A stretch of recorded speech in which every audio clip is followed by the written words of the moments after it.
Hey everybody, thank you so much for watching this video. Today we are on day 6 of 10, how to buy a car. And I'm telling you, of all the videos that I'm making this winter break, this is the one that I'm the most passionate and the most confident about. I am so excited to share with you. Regardless if you're going to buy a car soon or if you're going to buy a car in the near future, I hope that you can use this video to really help you make the best deal. All right, here we go. Once again, this is one video of 10 videos in a free finance course that I'm providing for students. So if this is the first video that you're looking at, please take a look at some of my other videos. And I'm super excited to teach you some life skills that I never knew as a student. All right, here we go.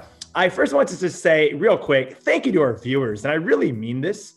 If you've liked what you've learned so far, just please hit that subscribe button. It really does help the channel. I know many of you just watch it and that's fine. But if you want to take that next step, help me out here, hit that subscribe button. My goal is to invest into this podcast for 10 years. And we're only 1 month in. So my hope is that maybe in the future, if I make a video, at least you can see it as a subscriber to my channel. And I just want to use this as a platform to teach you life skills. The goal is not to get famous. The goal is not to get rich or anything like that. But I love YouTube because it is a platform for me to teach you these awesome life skills.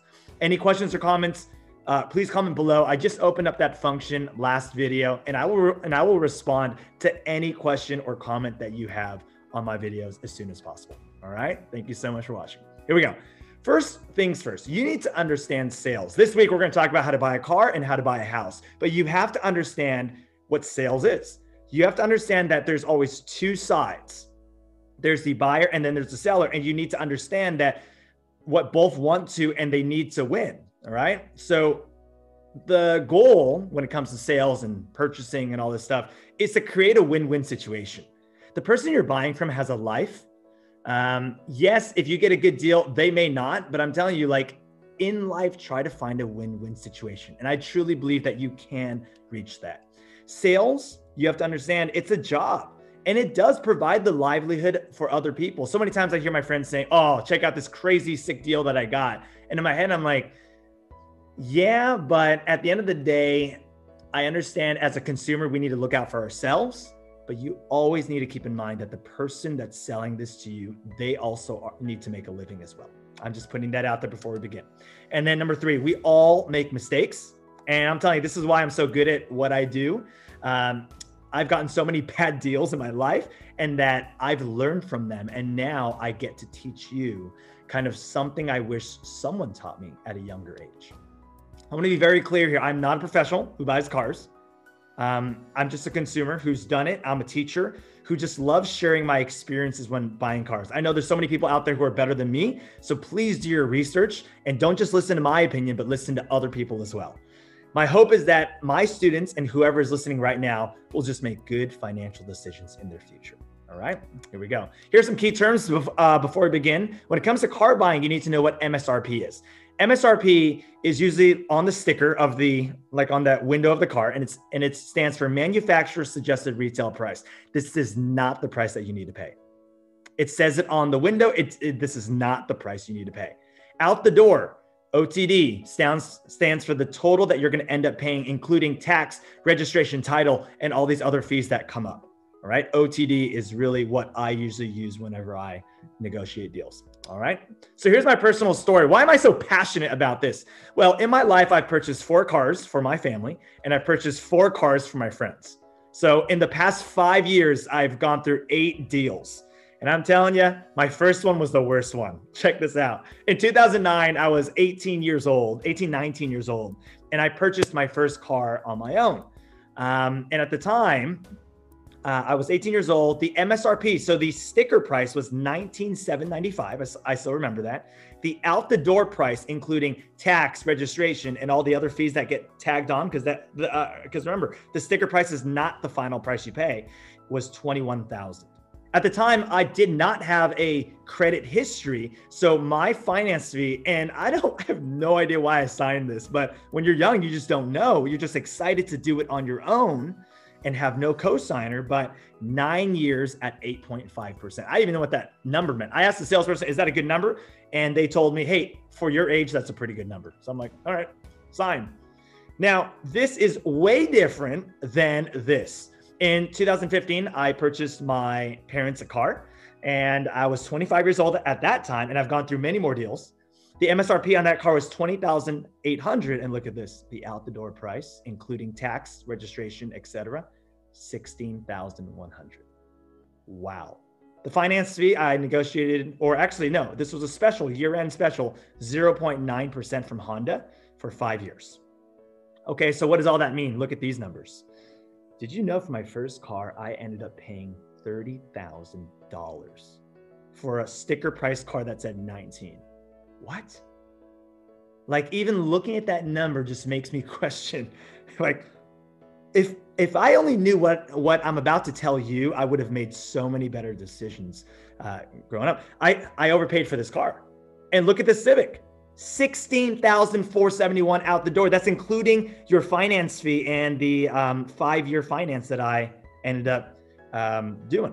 All right, that's crazy. The difference is $13,852. If you watch my first video on this whole winter break finance series, we talked about compounding interest. All right, so just for fun, I'm going to plug this in. $13,852. That is what I overpaid on my first car. If I put that into a low-cost passive S&P 500 index fund with a super, super, super low fee, and left it for 40 years, and let's just say 8%, 7 to 8% is usually where it's at for the past 40 years, 300 grand. If I left 13,000 for 40 years in an S&P 500 at, let's just say it's returning 8%. We don't know what it's going to return. We can't just assume 8%, but I'm just going to put in 8%, 300,000. I lost $300,000 at 18 years old, right? Or not at 18, but eventually in my life. So think about that. And that's why I'm so passionate about helping you save on cars so that you can spend and invest money in different ways. Cars are a depreciating asset. Okay. So write this down in your notes.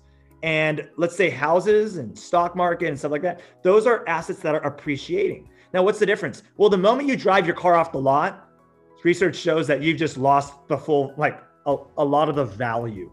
I don't know what percentage, but a lot of the value has just been lost by just driving it. So whenever you buy cars, well, I can't say this for all cars. There are some collectibles and some rare cars out there that appreciate in value, but not many. Most cars depreciate, which means over time, you're just going to lose value. It will never be worth how much you paid for it.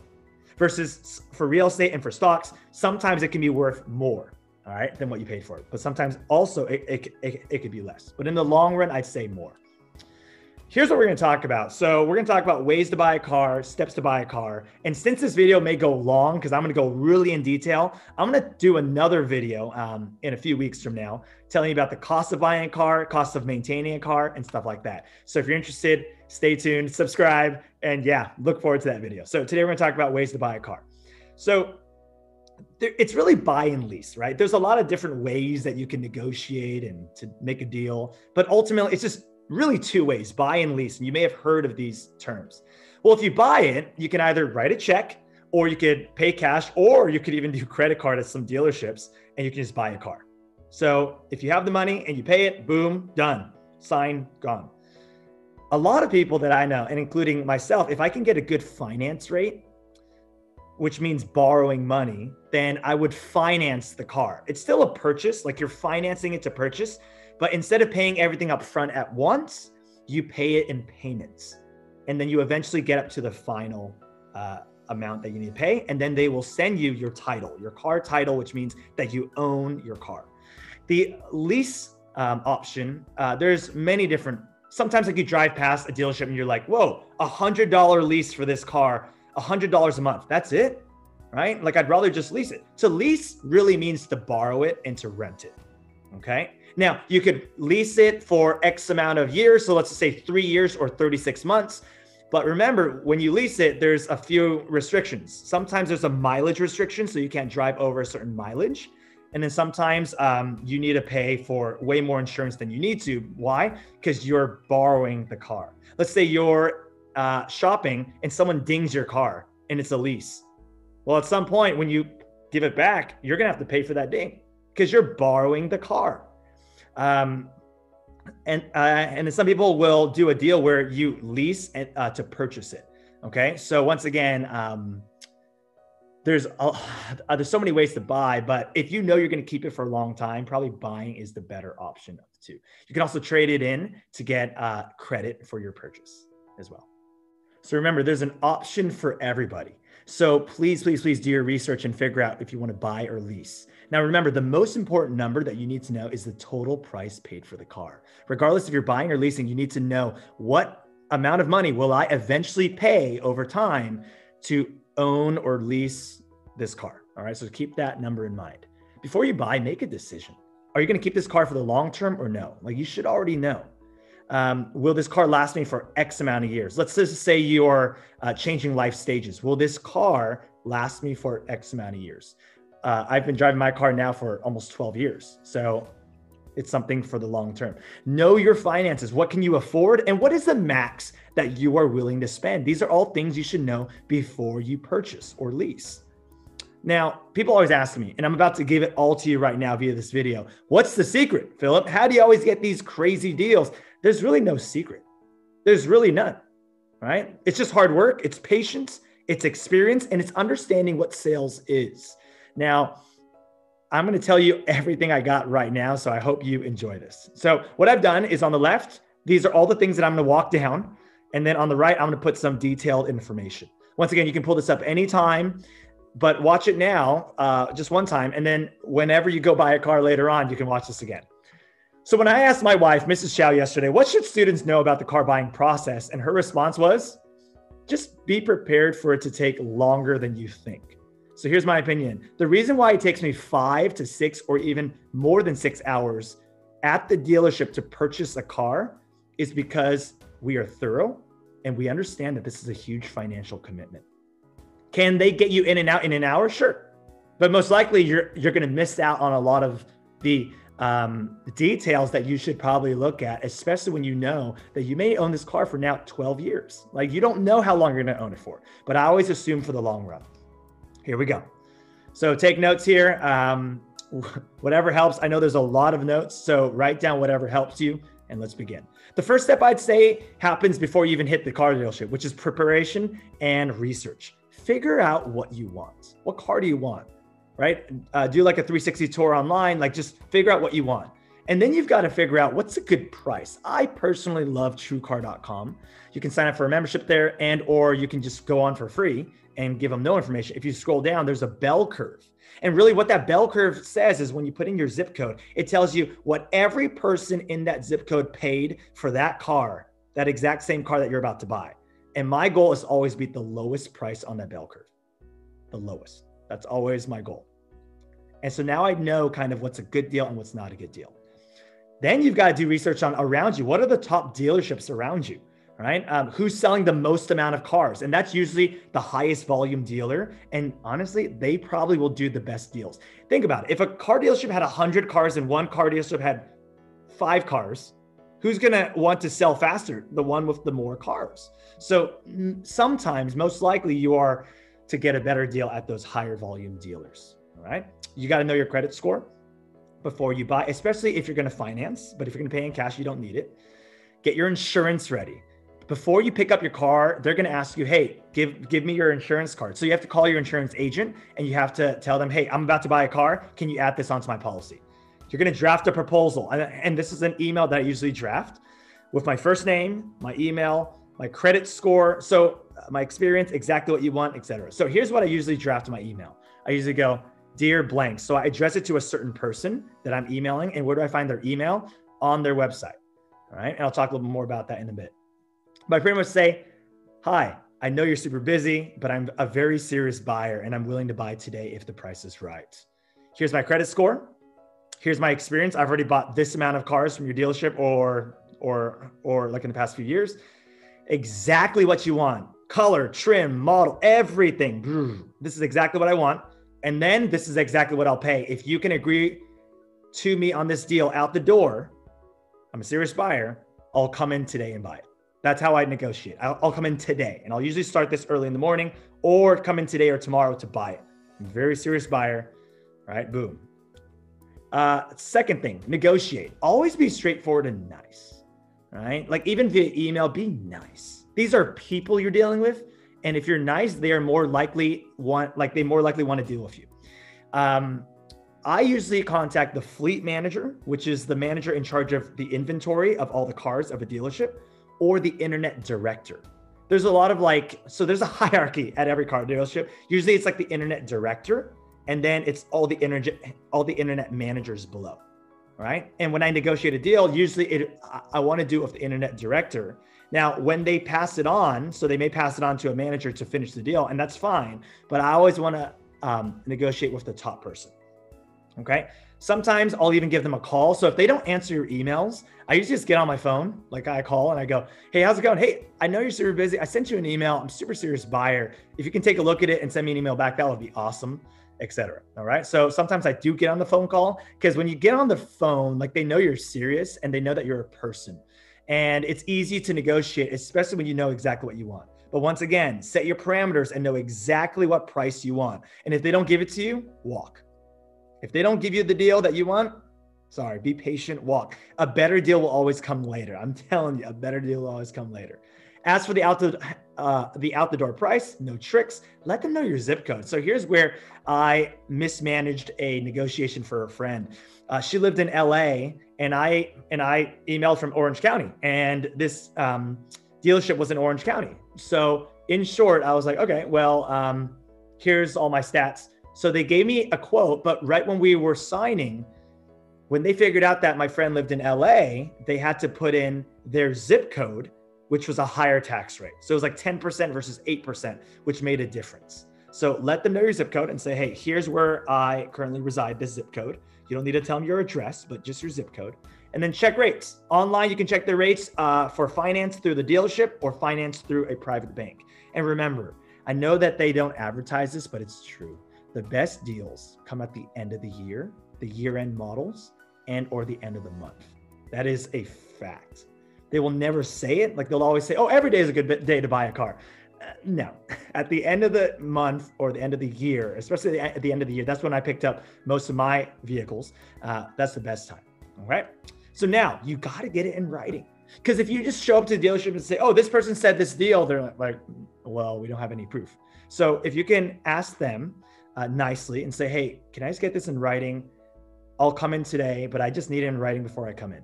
They'll send you an internet quote. Like they'll send you a quote, but it'll usually expire in about 3 to 5 days. So be careful on that.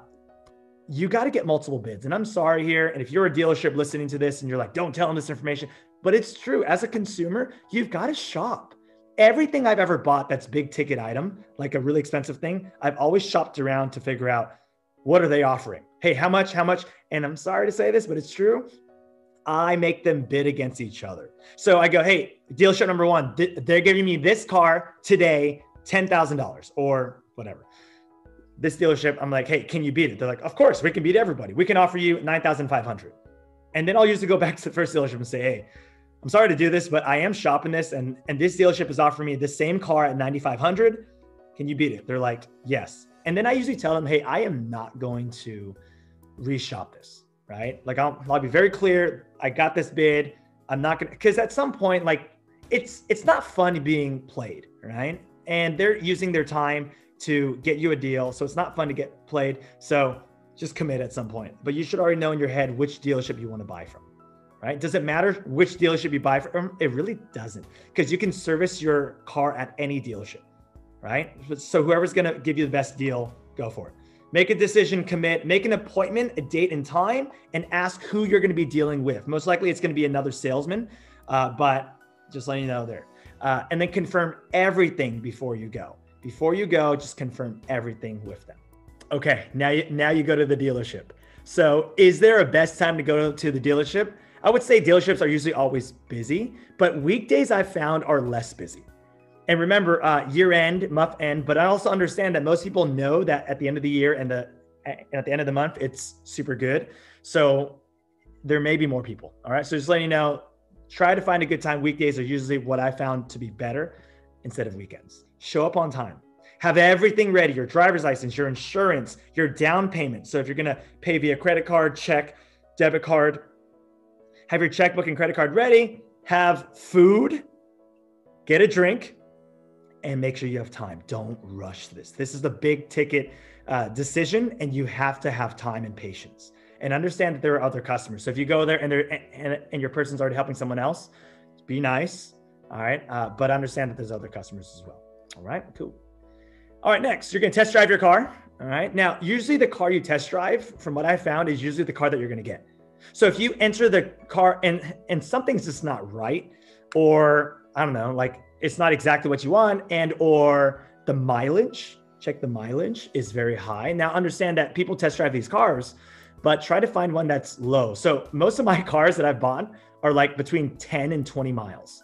Like the car that I bought my mom was 5 miles on the mileage. If you find that there's hundreds of miles on it, it's probably a car that they've used a lot. So if you want to go with that deal, you can negotiate it, but just let you know, a new car should be a new car. You'll need to provide your driver's license for a test drive. But remember, once you give them your information, you're in their database. All right. So that's why, like, even like if you ever give them your phone number, they have your phone number in their database. Now you're going to be probably the recipient of some sales calls. All right. So just letting you know, when you give your information, be careful. They have it. Drive your car at different speeds, right? Try it out. How are your blind spots? Sometimes cars look amazing, but like you look in the rearview mirror and it's so difficult to see around you. That may be a concern. Do a walk around of the car. Are there any scratches or bumps? If there are, you can ask for a different car, etc. Check the engine, check the roof, check the bottom. And then finally, if you're good with that car, check the VIN number, because just make sure that you're getting that car instead of another car that looks identical. Like what's the VIN number? It's a number for every single car. It's an original number, and it's usually in many different places. It's like in the front windshield, like on the driver's side. It's like like when you open like the driver's door, it's usually right there as well. So it's on multiple places. So, but that just shows you that that's the car that you're buying. Confirm the deal. Fully confirm the deal again. Out the door price. Hey, so after you test drive it and after you go back into their office, hey, once again, I just want to make sure that I'm getting this deal. Are we good to go? Yes, no, etc. Remember, there are some basic charges. So they may show you a number, but remember, this should have already been negotiated before you even came in, because you should always ask for your quote with the title and registration fee. That's what the dealership pays the DMV to make sure all the registration is good. There's a documentation fee that the dealership does, and then there's sales tax. So once again, you should have already negotiated this. Now, sometimes on the sticker of the car, there's something called like a destination charge or dealership add-ons, etc. But remember, everything should have already been negotiated. So you just got to reconfirm that. Apply for financing. If you are applying for dealership financing, ask for rates ahead of the time. And then know your credit score. If it's already above a 780, I think you should be good to go. You should fill out an application, especially if you want to go through the dealership for financing. From what I found, if you finance through a dealership, it's usually better. It's usually better than going through like a outside bank. All right. So that's what I found. So if you want to fill out an application, there it is. They may come back and tell you, oh, nope, you're not going to get the lowest rate because of your credit score. So then you may need to reconsider if you want to purchase this car or not, because the difference in finance rate will make a difference in your final price. If you are young with no credit, they will charge you a high rate. Or they'll say, hey, bring your mom or dad or your brother or sister who has credit, and then ask them to co-sign it. If you co-sign a car, what it means is that both of you are on the loan. And in short, yeah, if you don't pay it, this person gets affected, etc. All right, so look into that. Congrats. Yay. This is where the salesperson, after they get the financing done and they say, hey, is this the right deal? They'll shake your hand and usually they'll say, congrats. You think you're all done? No. And this is why I wish I knew this earlier. They will then walk you down to the waiting room again or straight to the office of the financial insurance manager. Sometimes I've waited over an hour to talk to this finance manager who will do all my paperwork with me. So just letting you know, be patient, make sure you have time. Just an FYI, this finance manager is really good at what they do. They are a salesperson and they're most likely on commission. So they'll most likely say, hey, congratulations. I heard you just got this amazing deal. Hey, I'm just going to walk you through a few items that we offer as our dealership to just better help you on your car journey. So usually there's extended warranties, there's insurances. So like they'll say like, hey, let's say you finance this car for 5 years, but within a month you get in a car crash. Well, your insurance isn't going to pay that off. So pay for this cheap insurance that will fill in that gap. All right. So you can look into that if you're interested. or they'll sell you on a security system. So usually what they say to me is they say, hey, so this security system is already on your car. And if you don't buy it, we're going to take off the security system. And you're like, wait, what? What's going on? So your car comes with a standard security, but this is usually the security system that if someone breaks into your car, it'll shut off the engine and it'll make sure that they can't start it. Once again, that's up to you if you want to buy it or not. Everything is negotiable. I remember sitting down with a friend and going into the office with them. And I have a lot of experience. And in short, they're like, hey, here's $1,000 security system, but it's super good and all the bells and whistles. So then I looked at my friend and I was like, hey, what do you want to pay? He's like, I don't know. I was like, tell me, just give me a number. He's like, I'll pay $100. So the salesperson's like $1,000. Then my friend's like $100. And then immediately the salesperson cut it in half and said, hey, how about 500? And the fact that they went from 1,000 to 500 makes you really think, what is it even worth? Because if you're willing to cut it in half that quickly, 1,000 to 500, what is it actually worth? In my opinion, it's worth $50. Do you see that? So it's all sales. All right. So you have to understand what you're paying for. And once again, that's on you. I can't tell you what to do or not. And I won't tell you what I normally do either. But my suggestion is always go with another person who's knowledgeable. Ask what is already provided. So if they offer you a warranty, be like, hey, what's actually included in my car? Because there's usually a standard warranty. Okay. And then they'll ask for your insurance card here. Now, here's where you sign your life away. And I'm telling you, the contract that you sign is like taller than you. It's like 6-7 feet long. It's super long, but read everything. When I was young, my second car purchase, I negotiated a deal and then right at the end, like they're like, oh, just sign here, sign here. It's like 30 signatures, sign here, sign here. And at some point you just stop looking. But for me, I read everything. And when I read the fine print, I looked at, maybe it was a mistake, I don't know, but there was a different interest rate here than I negotiated. And then I just said, hey, just real quick, I noticed that that's different. And he was super nice. And he was like, oh, I'm sorry. Like that was a mistake. But I'm telling you, those mistakes, can they be corrected? Yeah, but it's just more of a hassle. So read everything, take your time. And I'm sorry to the financial managers who are listening to this, but as a consumer, you're the one in power, not them. And you've got to take your time and you got to know what you ask questions. Remember, once you buy, it's yours. If you change your mind, there will be a cost. There's no cool off period. So you can't just change your mind in 7 days and say, oh, I bought a car that's way too expensive and I can't afford it. Can't do it. You can give it back, but you're gonna have to sell it back to them and then you'll lose a lot of money. Double check your car's VIN number. After you sign everything, have copies of everything. Ask for a copy. If you want a copy of everything, ask for a copy. Get your keys. Then the salesperson will come back to give you a walkthrough and a tour of your car, of how to use your car. Usually like they'll set up your Bluetooth, your phone, and all that stuff. Take a photo. And I'm telling you, these photos, like we look back on and we're like, oh, wow, I remember when I was that young and I bought my first car. Rate your salesperson. It just helps them out. If they really did a great job, give them 5 out of 5 stars. And I'm telling you, it helps them get paid, etc. Enjoy, be careful, and congrats. And once again, be grateful for what you have. Your car within a year will be old. I'm sorry, it's just true. There's gonna be a new model and a nicer model, etc. But always be grateful that you have 4 wheels and that you have a car. Thank you for watching this. If you've watched this till the end, you're awesome. Thank you for watching this. I know it was long, but I just hope that when you make your next car purchase, that this video and the information in it has helped you out. See you next time.